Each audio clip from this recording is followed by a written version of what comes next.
നമസ്കാരം, ഞാൻ പ്രിൻസി അദീന. എൻ്റെ അടുത്ത് ഈയിടെ ഒരു ക്ലയൻറ്റ് കോച്ചിങ്ങിന് വന്നു.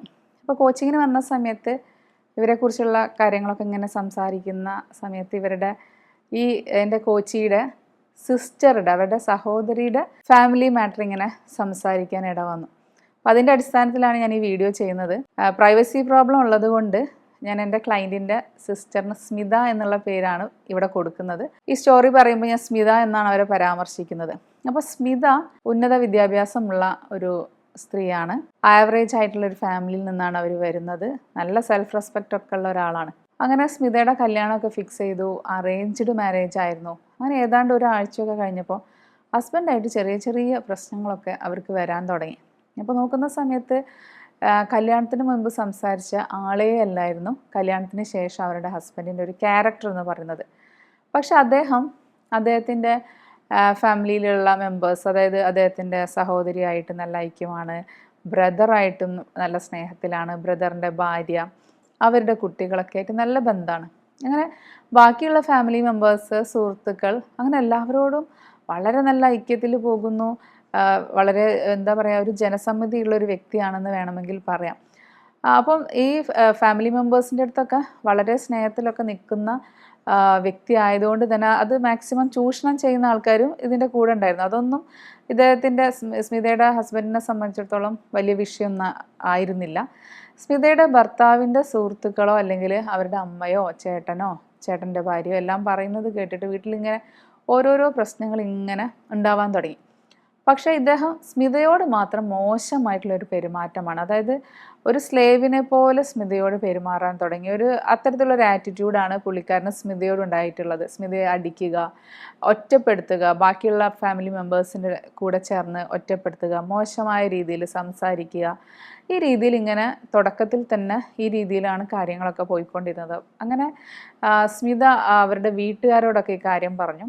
അപ്പോൾ അവരൊക്കെ പറഞ്ഞു കുറച്ച് കഴിയുമ്പോൾ ശരിയാവുമായിരിക്കും, തുടക്കത്തിലുള്ള പ്രശ്നങ്ങളല്ലേ, ഏത് ഫാമിലിയിലും ഉണ്ടാകുന്ന പ്രശ്നങ്ങളാണെന്ന് പറഞ്ഞ് സമാധാനിപ്പിച്ചു.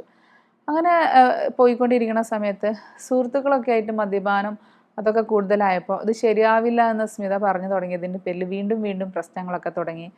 സുഹൃത്തുക്കളുടെ മുന്നിൽ വെച്ച് ഇൻസൾട്ട് ചെയ്യുക, ഓരോ ദിവസം കഴിയുന്തോറും ഇങ്ങനെ പ്രശ്നങ്ങൾ കൂടി കൂടി വന്ന് പെട്ടെന്ന് ദേഷ്യം വരിക, സ്മിതയെ അടിക്കുക, പിന്നെ കുറേ നാൾ മിണ്ടാതിരിക്കുക, അങ്ങനെ മൊത്തത്തിൽ ഒറ്റപ്പെടുത്തുക.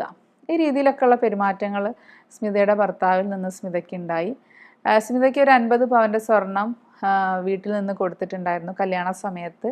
ആ സ്വർണം അയാൾ എടുക്കുകയും സ്മിതയുടെ പെർമിഷനോട് കൂടി തന്നെ എടുക്കുകയും കുറച്ച് സ്വർണം വിറ്റു, കുറച്ച് സ്വർണം ബാങ്കിൽ പ്ലഡ്ജ് ചെയ്യുകയൊക്കെ ചെയ്തു. അതുപോലെ തന്നെ സ്മിതയുടെ വീട്ടുകാരിൽ നിന്ന് സ്മിത വഴി പണം കടം വാങ്ങി ഒക്കെ അങ്ങനെയുള്ള കാര്യങ്ങളൊക്കെ അതിൻ്റെ ഇടയ്ക്ക് നടന്നിട്ടുണ്ടായിരുന്നു. പക്ഷേ എന്തെല്ലാം സഹായങ്ങൾ സ്മിത ഇവരുടെ ഭർത്താവിന് വേണ്ടി ചെയ്തിട്ടും സ്മിതയോടുള്ള ഇദ്ദേഹത്തിൻ്റെ ആറ്റിറ്റ്യൂഡിന് ഒരു മാറ്റവും. അങ്ങനെ മുന്നോട്ടിങ്ങനെ പോയിക്കൊണ്ടിരിക്കുന്ന സമയത്ത് സ്മിതയ്ക്ക് എവിടെ നിന്നും സഹായം ലഭിക്കാതെ വന്നപ്പോൾ സ്മിത മരിക്കാനൊക്കെ ഒരു തീരുമാനമൊക്കെ എടുത്ത് ആകെ ഡിപ്രഷനൊക്കെ. അങ്ങനെ അവർ ഒരു കൗൺസിലറുടെ സഹായം തേടുകയാണ് ഉണ്ടായിട്ടുള്ളത്. അങ്ങനെ കാര്യങ്ങളെല്ലാം കൗൺസിലറോട് പറഞ്ഞു. ഫാമിലിയിൽ ഉണ്ടാവുന്ന പ്രശ്നം, ഹസ്ബൻഡായിട്ടുള്ള പ്രശ്നം, ഇദ്ദേഹത്തിൻ്റെ ഫാമിലി മെമ്പേഴ്സ് കൊണ്ടുണ്ടാവുന്ന ബുദ്ധിമുട്ടുകൾ, ഇൻസൾട്ട് ചെയ്യുക, ഇങ്ങനെയുള്ള കുറേ പ്രശ്നങ്ങളെല്ലാം ഈ കൗൺസിലറുടെ അടുത്ത് സ്മിത പറയുകയുണ്ടായി. അങ്ങനെ സംസാരിച്ചുകൊണ്ടിരുന്നപ്പോൾ കൗൺസിലർ അവരുടെ അടുത്ത് പറഞ്ഞു, ഇവിടെ ഒരു പീനൽ ഒഫൻസ് നടന്നിട്ടുണ്ട്, അത് നിങ്ങൾ അറിയിക്കേണ്ടവരൊക്കെ അറിയിക്കണമെന്ന് കൗൺസിലർ, സൈക്കോളജിക്കൽ കൗൺസിലർ അവരെ ഉപദേശിക്കുകയുണ്ടായി. അങ്ങനെ സ്മിത യൂട്യൂബ് എല്ലാം സെർച്ച് ചെയ്തു, വീഡിയോസ് എല്ലാം കണ്ടു. അത് കണ്ടു കഴിഞ്ഞപ്പോഴാണ് മനസ്സിലായിട്ടുള്ളത് ഒരു ഒഫൻസ് ഇവിടെ നടന്നിട്ടുണ്ട്. അതുകൊണ്ട് സ്മിത എന്ത് ചെയ്തു, തൊട്ടടുത്തുള്ള ഒരു പോലീസ് സ്റ്റേഷനിൽ പോയി SHOയുടെ അടുത്ത് കാര്യം ബോധിപ്പിച്ചു. അതായത് സ്റ്റേഷൻ ഹൗസ് ഓഫീസറുടെ അടുത്ത് പോയിട്ട്, എല്ലാ പോലീസ് സ്റ്റേഷനിലും ഉണ്ടാവും, അങ്ങനെ തൊട്ടടുത്ത പോലീസ് സ്റ്റേഷനിൽ പോയി SHOയുടെ അടുത്ത് കാര്യങ്ങൾ ബോധിപ്പിച്ച് ഒരു കംപ്ലൈൻറ്റ് കൊടുക്കുകയും ചെയ്തു. അങ്ങനെ പോലീസ് സ്റ്റേഷനിൽ നിന്ന് സ്മിതയുടെ ഹസ്ബൻഡിനെയും ഹസ്ബൻഡിൻ്റെ ഫാമിലിയൊക്കെ വിളിച്ചു വരുത്തി ഈ പോലീസുകാരൻ ഇതൊരു ഒഫൻസ് ആണെന്നും കേസെടുത്താൽ ജാമ്യം കിട്ടില്ല എന്നുള്ള രീതിയിലൊക്കെ സ്മിതയുടെ ഭർത്താവിൻ്റെ വീട്ടുകാരെയൊക്കെ അറിയിക്കുകയുണ്ടായി. അങ്ങനെ ഇനി പ്രശ്നങ്ങളൊന്നും ഉണ്ടാവില്ല എന്നൊക്കെ അവിടുന്ന് എഴുതി വാങ്ങി ഒപ്പിടിയിച്ചു ഇവരെ വീട്ടിലേക്കൊക്കെ പറഞ്ഞയച്ചു. കുറച്ച് നാൾ കഴിഞ്ഞപ്പോൾ വീണ്ടും പ്രശ്നം. ഇയാളുടെ ബന്ധുക്കൾ മൂലം ഉണ്ടാകുന്ന പ്രശ്നം, അങ്ങനെ സ്മിതയ്ക്ക് മാത്രം ആ വീട്ടിൽ അവകാശമില്ല, ഈ രീതിയിൽ സ്മിതയുടെ ഭർത്താവിൻ്റെ ബന്ധുക്കളിൽ നിന്നുള്ള കുറ്റപ്പെടുത്തലുകൾ, ഇത്തരത്തിലുള്ള പ്രശ്നങ്ങളൊക്കെ വന്നപ്പോൾ പ്രശ്നം വീണ്ടും രൂക്ഷമായി. അപ്പോൾ സ്മിത എന്ത് ചെയ്തു, വീണ്ടും പോയി കംപ്ലൈൻറ്റ് കൊടുത്തു. അങ്ങനെ വീണ്ടും ഈ SHO എല്ലാവരെയും, അതായത് ഈ പോലീസ് സ്റ്റേഷനിൽ നിന്ന് എല്ലാവരെയും വിളിച്ചു വരുത്തി. അങ്ങനെ സാധാരണഗതിയിൽ CI ആയിരിക്കും എപ്പോഴും അവിടുത്തെ SHO എന്ന് പറയുന്നത്, സർക്കിൾ ഇൻസ്പെക്ടർ. അങ്ങനെ വീണ്ടും കാര്യം ധരിപ്പിച്ചു.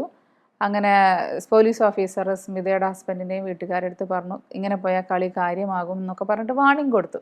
അത് കഴിഞ്ഞ് കുറച്ച് ദിവസത്തേക്ക് വലിയ കുഴപ്പമൊന്നുമില്ലാതെ പോയി. വീണ്ടും ഹസ്ബൻഡിൻ്റെ ചേട്ടൻ്റെ വൈഫ് ഇൻസൾട്ട് ചെയ്ത് സംസാരിക്കുകയും അതിനെ തുടർന്ന് വീണ്ടും വഴക്കാവുകയൊക്കെ ചെയ്ത സമയത്ത് അവർ പറയുന്നത് കേട്ട് വീണ്ടും സ്മിതയുടെ ഭർത്താവ് പ്രശ്നം ഉണ്ടാക്കാനൊക്കെ തുടങ്ങി. അങ്ങനെ അടിക്കുകയും പ്രശ്നങ്ങളിലേക്കൊക്കെ പോവുകയും ചെയ്യുന്ന സമയത്ത് ഇവരുടെ കൈ പിടിച്ച് ഇദ്ദേഹം ഒടിക്കുകയൊക്കെ ചെയ്യുകയുണ്ടായി. അങ്ങനെ അവരാകെ വീട്ടിൽ ഒറ്റപ്പെട്ട പോലത്തെ ഒരു അവസ്ഥയിലേക്ക് പോകുകയാണ്. അങ്ങനെ ഇവർ ഹോസ്പിറ്റലിൽ പോയി. വീണതാണെന്ന് ഹോസ്പിറ്റലിലുള്ള ഡോക്ടറോട് പറഞ്ഞു. പിന്നീട് ഇവർ പോലീസിനെ അറിയിച്ചു, ഇങ്ങനെയുള്ള സംഭവങ്ങളൊക്കെ ഉണ്ടായിട്ടുണ്ട്.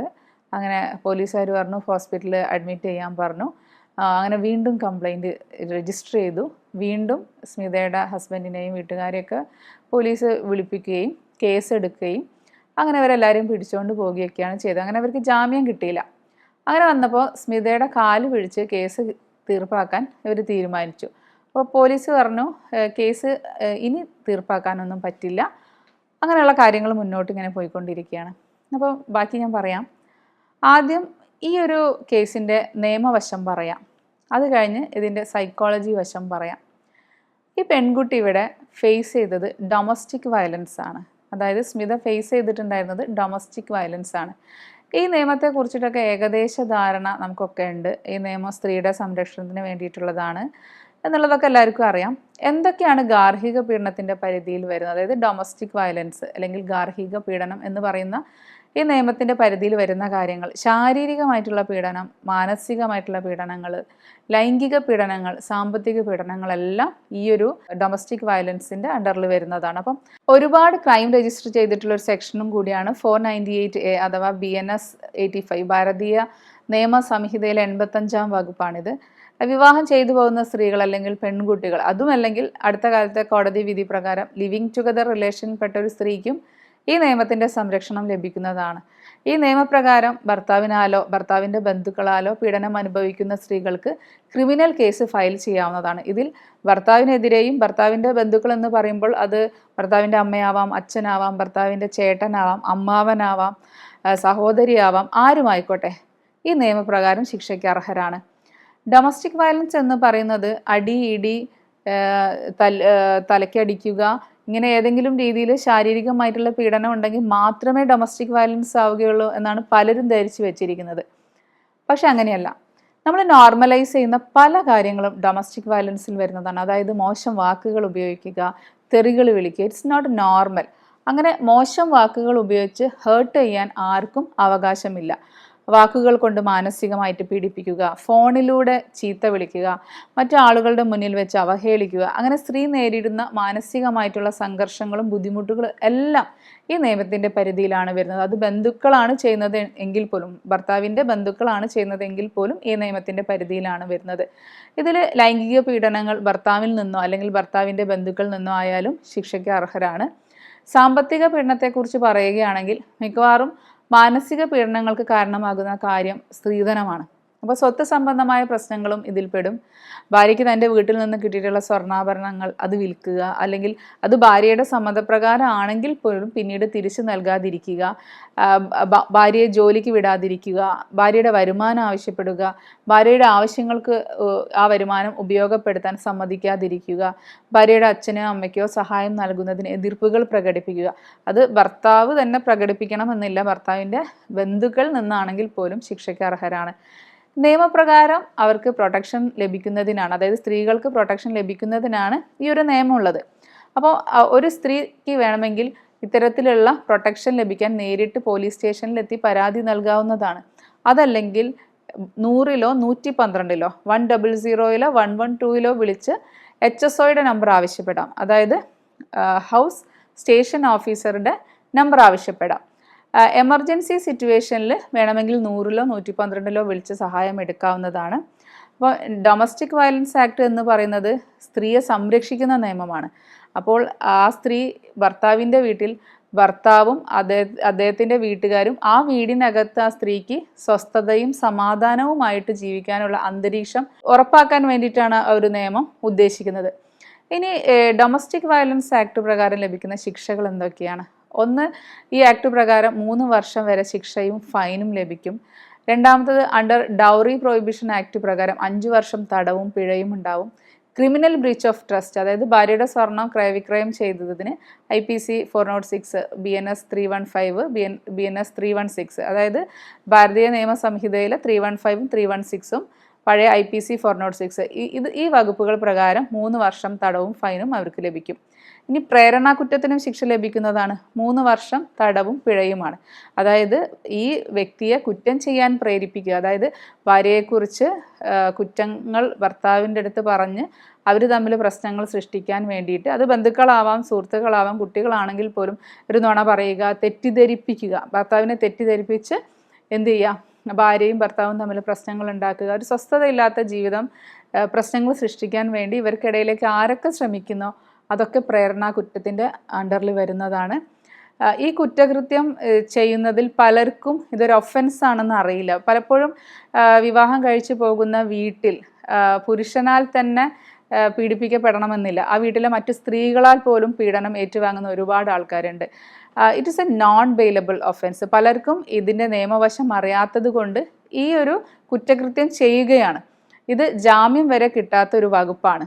ഇനി ഇതിൻ്റെ ഒരു സൈക്കോളജിക്കൽ വശത്തിലേക്ക് പോവുകയാണെങ്കിൽ, ആക്ച്വലി ഇവിടെ ഇതിലെ യഥാർത്ഥ വില്ലൻ എന്ന് പറയുന്നത് ഒരു സൈക്കോളജിക്കൽ ഇഷ്യൂ, അതായത് ഒരു മൈൻഡ് ട്രെയിനർ എന്നുള്ള രീതിയിൽ ഇതിനെ ഞാൻ കൺസിഡർ ചെയ്യുകയാണെങ്കിൽ, കുഞ്ഞുനാളിൽ നിന്നൊക്കെ വരുന്ന നമ്മുടെ ഒരു ഏർലി ചൈൽഡ്ഹുഡിൽ വരുന്ന ഒരു ഇമേജ് അല്ലെങ്കിൽ മൈൻഡ് ബ്ലൂ പ്രിൻ്റ് എന്ന് പറയും, പാരഡൈം എന്ന് പറയും. അപ്പോൾ ഈ ഒരു ബ്ലൂ പ്രിൻ്റാണ് ഫാമിലി ലൈഫിനെ കുറിച്ചിട്ടൊക്കെ ഉള്ള കാര്യങ്ങൾ കുട്ടികളുടെ ഉള്ളിൽ വരുന്നത്. അതായത് നമ്മുടെ ഒരു ഏർലി ചൈൽഡ്ഹുഡിൽ നമ്മൾ കാണുന്നതോ കേൾക്കുന്നതോ ആയിട്ടുള്ള പല കാര്യങ്ങളും നമ്മുടെ മനസ്സിൽ പതിയും. അന്നൊന്നും അത് റിഫ്ലക്റ്റ് ചെയ്യില്ല. പ്രത്യേകിച്ച് റിലേഷൻഷിപ്പിൻ്റെ കാര്യത്തിലൊക്കെ ആണെങ്കിൽ, ഇപ്പോൾ സ്മിതയുടെ കാര്യത്തിലാണെങ്കിൽ he himself as A victim. അദ്ദേഹം കുഞ്ഞുനാളിൽ അദ്ദേഹം കണ്ടു വളർന്ന പല കാര്യങ്ങളും ആണ്. അതായത് ഭാര്യ എന്ന് പറഞ്ഞാൽ ഇങ്ങനെയാണ്, ഭാര്യ വരച്ച വരയിൽ നിൽക്കേണ്ടതാണ്, അല്ലെങ്കിൽ ഭാര്യ ഭർത്താവ് പറയുന്ന എന്തും അനുസരിക്കണം, ഭാര്യയെ മറ്റുള്ളവർ ഉപദ്രവിച്ചാൽ പോലും ഭർത്താവ് പറയുകയാണ് ഭാര്യ റിയാക്ട് ചെയ്യരുത്, അവർക്കെതിരെ ആക്ഷൻ എടുക്കരുത് എന്നൊക്കെ പറയുകയാണെങ്കിൽ ഭാര്യ അത് കേൾക്കണം. ഭാര്യ അനുസരണയുള്ള ഒരാളായിട്ട്, അതായത് ഭർത്താവിൻ്റെ മുന്നിൽ വളരെ അനുസരണയുള്ള ഒരാളായിട്ട് മാറണം എന്നുള്ള ചിന്താഗതിയൊക്കെ വരുന്നത് ആക്ച്വലി ഇങ്ങനെയുള്ള പെരുമാറ്റങ്ങളൊക്കെ സൃഷ്ടിക്കുന്ന വ്യക്തികൾ, അല്ലെങ്കിൽ ഇത്തരത്തിലുള്ള പുരുഷന്മാരെന്നൊക്കെ പറയുന്നത് അത് അവരുടെ കുറ്റമല്ല. അവർ കുഞ്ഞുനാളിൽ കണ്ടു വളർന്ന പല കാര്യങ്ങളും മനസ്സിലൊരു ബ്ലൂ പ്രിൻ്റ് ആയിട്ട് കിടക്കുന്നുണ്ടാവും. അതായത് ഈ കുഞ്ഞായിരിക്കുന്ന സമയത്ത് നമുക്ക് ലഭിക്കുന്ന ഇമേജസ്, ഐഡിയാസ്, തോട്ട്സ് ഒക്കെയാണ് ഇത് നിശ്ചയിക്കുന്നത്. അപ്പം ഇത്തരത്തിലുള്ള 3 കാര്യങ്ങളിലൂടെയാണ് മനസ്സിലേക്ക് കാര്യങ്ങൾ കയറി പറ്റുന്നത്. കുഞ്ഞുങ്ങളായിരിക്കുന്ന സമയത്ത് കുഞ്ഞുങ്ങൾക്ക് ലാംഗ്വേജ് ഇല്ല, റീസണിങ് എബിലിറ്റി ഒന്നുമില്ല. അപ്പം എന്താണോ കുഞ്ഞുങ്ങൾ കാണുന്ന കാര്യങ്ങൾ അത് അവരുടെ മനസ്സിലേക്ക് പതിയും. ഇപ്പോൾ അവരുടെ കുഞ്ഞായിരിക്കുന്ന സമയത്ത് ഈ കുഞ്ഞിൻ്റെ അച്ഛൻ ഇങ്ങനെയാണെങ്കിൽ ഈ കുഞ്ഞ് വളർന്ന് വിവാഹം കഴിക്കുമ്പോൾ ഇതേ ക്യാരക്ടർ പ്രകടിപ്പിക്കാനുള്ള സാധ്യത വളരെയധികം കൂടുതലാണ്. അപ്പോൾ സ്മിതയുടെ ഭർത്താവിൻ്റെ കേസിലൊക്കെ ആണെങ്കിൽ ഒരു പക്ഷേ ഇദ്ദേഹത്തിൻ്റെ പ്രൈമറി കെയർ ടേക്കേഴ്സ്, അതായത് എക്സാമ്പിൾ പറയുകയാണെങ്കിൽ ഇദ്ദേഹത്തിൻ്റെ പിതാവാം, ഇദ്ദേഹത്തിൻ്റെ പിതാവിന് തുല്യമായിട്ടുള്ള ആരെങ്കിലും സ്ത്രീകളെ ഇങ്ങനെയാണ് കൺസിഡർ ചെയ്യുന്നത്. അതായത് ഭാര്യയെ ഒരു അടിമയെ പോലെ കാണുക, ഭാര്യ എന്ന് പറഞ്ഞിട്ടുണ്ടെങ്കിൽ ഭർത്താവ് വരച്ച വരയിൽ നിൽക്കേണ്ടതാണ്. ഇങ്ങനെയുള്ള തോട്ട്സ് ഒക്കെ നമുക്ക് സമൂഹത്തിൽ നിന്ന് തന്നെ കിട്ടും. അപ്പോൾ കുഞ്ഞു നാളാവുമ്പോൾ നീ പുരുഷനാണ്, അപ്പോൾ പുരുഷൻ പറയുന്നത് കേട്ട് അവൻ്റെ ഭാര്യ നിൽക്കണം, ഇങ്ങനെയുള്ള ചിന്താഗതികളൊക്കെ ചെറുതാവുമ്പോഴേ മനസ്സിൽ വന്നു കഴിഞ്ഞാൽ ഒരു ബ്ലൂ പ്രിൻ്റ് ഉണ്ടാവും. അത് ഒരേ സംഭവം തന്നെ ഒരുപാട് തവണ ഇവരുടെ മനസ്സിലേക്ക് റിപ്പീറ്റ് ചെയ്യുകയാണെങ്കിലാണ് ബ്ലൂ പ്രിൻ്റ് ഉണ്ടായി മാറുന്നത്. അത് ഏത് വിഷയത്തെക്കുറിച്ചിട്ടാണെങ്കിലും ഇങ്ങനെ തന്നെയാണ് സംഭവിക്കുന്നത്. ഈ ഒരു വിഷയത്തിൽ ഈ റിലേഷൻഷിപ്പിൻ്റെ കാര്യത്തിലൊക്കെ ഇദ്ദേഹത്തെ ഇൻഫ്ലുവൻസ് ചെയ്ത പല കാര്യങ്ങളുണ്ടാവും. ചിലപ്പോൾ ഭാര്യയെ ഒരു അടിമയെപ്പോലെ കാണണം, അല്ലെങ്കിൽ ഭാര്യ എന്ന് പറയുന്നത് ഭർത്താവിൻ്റെ ഒരു അടിമയാണ്, സ്ലേവ് ആണ് എന്നൊക്കെ ഉള്ള തോട്ട്സ് ഒക്കെ ഉള്ളിലേക്ക് വന്നിട്ടുണ്ടാവണം. ഭാര്യയെ ഇൻഫീരിയർ ആയിട്ട് കൺസിഡർ ചെയ്യുന്നത് കണ്ട് വളർന്നിട്ടുണ്ടാവാം. അപ്പോൾ ഇത് ആക്ച്വലി ഇതൊരു സോഫ്റ്റ്വെയർ പോലെ, ഈ ഒരു ബ്ലൂ പ്രിൻ്റ് സോഫ്റ്റ്വെയർ പോലെ ഇയാളുടെ മനസ്സിൽ സെറ്റായിട്ടുണ്ടാവും. കുഞ്ഞുനാളിൽ വന്നിട്ടുള്ള ഒരു സംഭവമാണ്. അപ്പോൾ അത് ഇയാളുടെ ഒരു കുറ്റമല്ല. പാരഡൈം ഫിക്സിങ് എന്നൊക്കെ പറയും, നമുക്ക് വേണമെങ്കിൽ സബ് കോൺഷ്യസ് പാരഡൈം എന്നൊക്കെ പറയാം. അപ്പോഴൊന്നും ഇതിൻ്റെ റിഫ്ലക്ഷൻ കാണിക്കില്ല. ഒരു 10-25 വയസ്സൊക്കെ കഴിഞ്ഞ് കല്യാണമൊക്കെ കഴിക്കുമ്പോൾ ഓട്ടോമാറ്റിക് ഈ സോഫ്റ്റ്വെയർ സ്മിതയുടെ ഭർത്താവ് എങ്ങനെയാണോ പെരുമാറിയിട്ടുള്ളത് അതുപോലെ മാത്രം പെരുമാറാനേ ഇത്തരത്തിലുള്ള ആൾക്കാർക്ക് സാധിക്കുകയുള്ളൂ. അപ്പം നമ്മൾ പരിശോധിക്കുകയാണെങ്കിൽ പോപ്പുലേഷൻ്റെ 5% പേർക്കും മൈൽഡ് ആയിട്ടുള്ള NPD ഉണ്ട്, അതായത് നാർസിസിസ്റ്റിക് പേഴ്സണാലിറ്റി ഡിസോർഡർ എന്ന് പറയും. ഇത് ഒരു 5% ആൾക്കാരിലൊക്കെ മൈൽഡായിട്ടുണ്ടാവും. അതായത് മറ്റുള്ള ആൾ, അപ്പുറത്ത് നിൽക്കുന്ന ആളായിരിക്കും വിക്ടിം, പക്ഷേ ഈ വ്യക്തി സമൂഹത്തിൻ്റെ മുന്നിൽ ഇയാളാണ് വിക്ടിം എന്ന് ആയിരിക്കും വരുത്തി തീർക്കുന്നത്. മറ്റുള്ളവരുടെ അടുത്തൊക്കെ നല്ല സ്നേഹത്തിൽ നിന്ന് ഇദ്ദേഹത്തിന് ഭാര്യയെടുത്ത് മാത്രം എന്ത് ചെയ്യാൻ പറ്റുന്നില്ല, ഭാര്യയെ അഡ്മിറ്റ് ചെയ്യാൻ പറ്റുന്നില്ല, അല്ലെങ്കിൽ ഭാര്യയ്ക്ക് ഒരു വാല്യൂ കൊടുക്കാൻ പറ്റുന്നില്ല. അപ്പം അദ്ദേഹം ഇപ്പോൾ ചിന്തിക്കുന്ന പോലെയല്ല, അദ്ദേഹത്തിൻ്റെ ഉള്ളിലുള്ള ബ്ലൂ പ്രിൻ്റ് എന്താണെന്നുള്ളത് നമുക്ക് അറിയാൻ പറ്റില്ല. അപ്പം അയാൾ കുഞ്ഞുനാളിൽ എക്സ്പീരിയൻസ് ചെയ്ത കാര്യങ്ങളാണ് ആ ബ്ലൂ പ്രിൻ്റ് ആയിട്ട് വരുന്നത്. അപ്പോൾ ഇത്തരത്തിലുള്ള ഫാമിലിയിലൊക്കെ ഇത്തരത്തിലുള്ള വ്യക്തികൾ കൊണ്ടുള്ള ബുദ്ധിമുട്ടുകളൊക്കെ ഒരുപാട് കേസിൽ കാണാറുണ്ട്. അപ്പോൾ ഇങ്ങനെയുള്ള കേസിലൊക്കെ നമ്മൾ എന്ത് ചെയ്യണം, സ്മിതയെ പോലുള്ളവരൊക്കെ ഇത്തരത്തിലുള്ള ഒരു പേഴ്സണെയൊക്കെയാണ് കിട്ടുന്നതെങ്കിൽ സത്യം പറഞ്ഞാൽ എന്ത് ചെയ്യും, തളർന്നു പോകും അല്ലേ. അപ്പം സ്മിതയെ പോലുള്ളവർ കാണേണ്ടത് ഇത്തരത്തിലുള്ള വ്യക്തികളെ സഹാനുഭൂതിയോടെ ആയിരിക്കണം. കാരണം എന്താ, അയാളൊരു വിക്ടിമാണ്. അയാളുടേതല്ലാത്ത കാരണം കൊണ്ട് അയാളുടെ മനസ്സിൽ വന്ന് പതിഞ്ഞ ചില ചിന്താഗതികളാണ്. അപ്പോൾ പിറന്നു വീണ സാഹചര്യങ്ങളുടെ വിക്ടിമാണ്. അപ്പോൾ ഈ ഒരു ഇത്തരത്തിലുള്ള മൈൻഡിൽ വരുന്ന ബ്ലൂ പ്രിൻ്റ് അല്ലെങ്കിൽ പാരഡൈം എങ്ങനെ ഷിഫ്റ്റ് ചെയ്യാൻ പറ്റും, ഇതിൽ മാറ്റാൻ പറ്റുമോ? മാറ്റാൻ സാധിക്കും. എങ്ങനെയാണ്? തുടർച്ചയായിട്ടുള്ള കൗൺസിലിങ്, അതുപോലെ തന്നെ ഒരു അസിസ്റ്റഡ് പോസിറ്റീവ് റോൾ മോഡലിങ്ങും കൗണ്ടർ പെയിനും വഴി ഇത്തരത്തിലുള്ള ആൾക്കാരെ ഇഫക്റ്റീവായിട്ട് മാറ്റാൻ സാധിക്കും. അപ്പം ഈ ഒരു കേസ് പരിശോധിക്കുന്ന സമയത്ത് ഇതിൽ കേസ് ചാർജ് ചെയ്തത് കൊണ്ട് തന്നെ 2-3 വർഷമൊക്കെ ആവും തീരുമാനമാകാൻ. അപ്പോൾ ഈ 2-3 വർഷത്തിനുള്ളിൽ നല്ല രീതിയിൽ ഇദ്ദേഹത്തിന് സ്മിതയോട് പെരുമാറിയേ പറ്റൂ. അല്ലെങ്കിൽ ഈ വീണ്ടും ഈ പഴയ രീതിയിലാണെങ്കിൽ വീണ്ടും എന്താവും, അതിലും വലിയൊരു ക്രൈമായി മാറുകയാണ് ചെയ്യുന്നത്. അപ്പം ചിലപ്പം തോന്നിയേക്കാം, എന്നാൽ ഭാര്യ ഇങ്ങനെ പരാതിയൊക്കെ കൊടുത്തത് കൊണ്ട് ഇവരെ ഡിവോഴ്സ് ചെയ്യാം. അപ്പോൾ ഡിവോഴ്സ് ചെയ്യുവാണെങ്കിൽ എന്ത് സംഭവിക്കും, ഈ പറയുന്ന എല്ലാ ശിക്ഷയും ഇദ്ദേഹം അനുഭവിക്കേണ്ടതായിട്ട് വരും. ഇനി സ്മിത കേസ് കൊടുത്തത് കൊണ്ട് മാത്രം ഡിവോഴ്സ് ചെയ്യണം എന്നുള്ളത് ഇവരുടെ ആവശ്യമാണെങ്കിൽ അതിനുള്ള ശിക്ഷ, അതായത് ആ ക്രൈമിനുള്ള ശിക്ഷ ഇവരെന്തായാലും അനുഭവിക്കേണ്ടതായിട്ട് വരും. അപ്പോൾ കൗൺസിലിങ്ങും നേരത്തെ പറഞ്ഞ പോലുള്ള കാര്യങ്ങൾ കൊണ്ടൊക്കെ ഇത്തരത്തിലുള്ള വ്യക്തികളെ മാറ്റിയെടുക്കാൻ സാധിക്കും. കേസ് ഉള്ളത് കൊണ്ട് തന്നെ ഉപദ്രവിക്കാനും പാടില്ല. അപ്പം നല്ല രീതിയിലൊക്കെ ഒരുമിച്ച് മുന്നോട്ട് പോവാൻ തുടങ്ങിയാൽ പതിയെ നമ്മൾ നേരത്തെ പറഞ്ഞു, കുഞ്ഞുനാളിൽ കണ്ടു വളർന്ന പല കാര്യങ്ങൾ കൊണ്ടൊരു റിപ്പീറ്റ് ചെയ്ത് വന്നിട്ടുള്ള ചിന്തകളും ഇമേജസും കൊണ്ടൊരു ബ്ലൂ പ്രിൻ്റ് വന്നു. ആ ബ്ലൂ പ്രിൻ്റ് എപ്പോഴും നമുക്ക് ചേഞ്ച് ചെയ്യാൻ സാധിക്കുന്നത് അതിന് ഓപ്പോസിറ്റായിട്ട്, അതായത് പോസിറ്റീവ് നല്ല റോൾ മോഡൽസിന്, അതായത് നല്ല രീതിയിൽ ഫാമിലി കൊണ്ടുപോകുന്ന ആൾക്കാരെ റോൾ മോഡലായിട്ട് എടുക്കാം. ഇതിലുള്ള പ്രശ്നങ്ങളെക്കുറിച്ച് പഠിക്കുക, നല്ല ആശയങ്ങൾ മനസ്സിലാക്കിയിട്ട് എടുക്കുക. അങ്ങനെ പതിയെ ഗ്രാജുവലി എന്ത് ചെയ്യാം, ഈ ഒരു ബ്ലൂ പ്രിൻ്റ് മാറ്റിയെടുക്കാൻ സാധിക്കും. അപ്പോൾ ഇത്തരത്തിലുള്ള പ്രശ്നങ്ങളുള്ള പുരുഷന്മാർ ഇപ്പോൾ ചിലപ്പോൾ അവർ വിചാരിക്കുന്നുണ്ടാവും, ഞാൻ എത്ര നല്ല രീതിയിലാണ് എല്ലാവരുടെ അടുത്തും നിൽക്കുന്നത്, പക്ഷേ എനിക്ക് മാത്രം ഇത്തരത്തിലുള്ള പ്രശ്നം എന്താണെന്നുള്ളത് സ്വയം മനസ്സിലാക്കാൻ ബുദ്ധിമുട്ടുള്ള കാര്യമാണ്. അപ്പോൾ അത്തരത്തിലുള്ള പ്രശ്നങ്ങളുള്ള ആൾക്കാർ ഒരു റൂട്ട് കോസ് ഉണ്ട്, അതായത് എങ്ങനെ നോക്കിയിട്ടും പ്രശ്നങ്ങൾ വരുന്നു എങ്കിൽ അതിന് റൂട്ട് കോസ് ഉണ്ടാവും. ആ റൂട്ട് കോസ് കണ്ടുപിടിച്ച് എന്ത് ചെയ്യാം, നേരത്തെ പറഞ്ഞ പോലുള്ള വഴികളിലൂടെ ഈ പ്രശ്നമെല്ലാം പരിഹരിച്ച് വേണമെങ്കിൽ, ഇപ്പോൾ സ്മിതയുടെ കാര്യത്തിലാണെങ്കിൽ ഇത്തരത്തിലുള്ള പ്രശ്നങ്ങളൊക്കെ പരിഹരിക്കുകയാണെങ്കിൽ സ്മിതയ്ക്ക് വേണമെങ്കിൽ ആ കേസ് പിൻവലിക്കാം. പക്ഷേ ഈ പ്രശ്നം അദ്ദേഹത്തിൻ്റെ ഉള്ളിലുള്ള ഈ ബ്ലൂ പ്രിൻ്റ് മാറാത്തിടത്തോളം കാലം, അപ്പോൾ അദ്ദേഹം ഈ വൈഫിനെ ഒഴിവാക്കി അദ്ദേഹം മറ്റൊരു വിവാഹം കഴിച്ചാലും ഇതേ പ്രശ്നങ്ങൾ തന്നെ ഉണ്ടാവും. അയാൾക്ക് പോലും അറിയില്ല അയാളുടെ ലൈഫിൽ എന്തൊക്കെയാണ് സംഭവിക്കുന്നത് എന്നുള്ളത്. ഈ ഒരു ബ്ലൂ പ്രിൻ്റ് കാരണമാണ് ഇങ്ങനെയുള്ള പ്രശ്നങ്ങൾ വരുന്നത്.